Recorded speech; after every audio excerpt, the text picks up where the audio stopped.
Election result കഴിഞ്ഞ് ഇത്രയും നാളുകളായിട്ടും കേരളത്തിൽ മുഖ്യമന്ത്രി ഇല്ലാതെ പോരാടുകയായിരുന്നു. 3 പേർ തമ്മിലുള്ള കസേര യുദ്ധം തന്നെയായിരുന്നു ഇത്രയും നാൾ നടന്നു വന്നത്.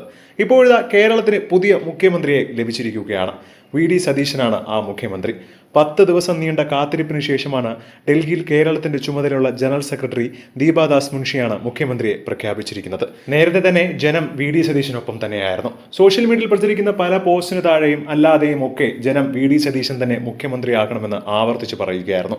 കെ സി വേണുഗോപാൽ അടക്കമുള്ളവർ മുഖ്യമന്ത്രി ആയേക്കും എന്നുള്ള സൂചനകളൊക്കെ ഉണ്ടായിരുന്നാലും ഇപ്പോഴത്തെ കേന്ദ്രത്തിലുള്ളവർ തന്നെ വി ഡി സതീശനെ തിരഞ്ഞെടുത്തിരിക്കുകയാണ്. പുതിയ മുഖ്യമന്ത്രിക്ക് ആശംസകൾ നേർന്നുകൊണ്ട് നിരവധി സഹപ്രവർത്തകരും മന്ത്രിമാരും സിനിമാ താരങ്ങൾ അടക്കമുള്ളവർ ഇപ്പോൾ രംഗത്ത് വരികയാണ്. 1964 എറണാകുളം നെട്ടൂർ ജില്ലയിലെ വി ഡി സതീശൻ ജനിക്കുന്നത്. ഭാര്യ ലക്ഷ്മിപ്രിയയും ഏക മകളായ ഉണ്ണിമായുമാണ് കുടുംബം. രാഷ്ട്രീയത്തിലടക്കം എല്ലാവിധ പിന്തുണയ്ക്കും വീട്ടുകാർ എന്നും ഒപ്പമുണ്ടായിരുന്നു. യുവതലമുറയോട് സംസാരിക്കാനും യുവതലമുറയ്ക്ക് വേണ്ടി എന്തെങ്കിലുമൊക്കെ ചെയ്യാനും ഒക്കെ വി ഡിക്ക് കഴിയുമെന്നാണ് എല്ലാവരും വിചാരിക്കുന്നത്. നേരത്തെ തന്നെ ആ ഒരു പ്രഖ്യാപനവും ഉണ്ടായിരുന്നു.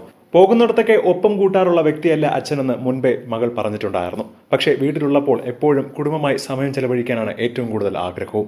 അതിനുവേണ്ടിയുള്ള സമയം കണ്ടെത്താറുമുണ്ട്. ഇന്നിനി ജനത്തിന്റെ മുഖ്യമന്ത്രിയായി തിരഞ്ഞെടുക്കുമ്പോൾ ഒരുപാട് വാഗ്ദാനങ്ങളാണ് വി ഡി നൽകിയിട്ടുള്ളത്. അതൊക്കെ പാലിക്കപ്പെടും എന്നുള്ള വിശ്വാസത്തിലാണ് ഇപ്പോൾ ജനം. എന്താണ് ഇതിനെക്കുറിച്ചുള്ള നിങ്ങളുടെ അഭിപ്രായം എന്ന് താഴെ മറക്കാതെ കമന്റ് ചെയ്യുക.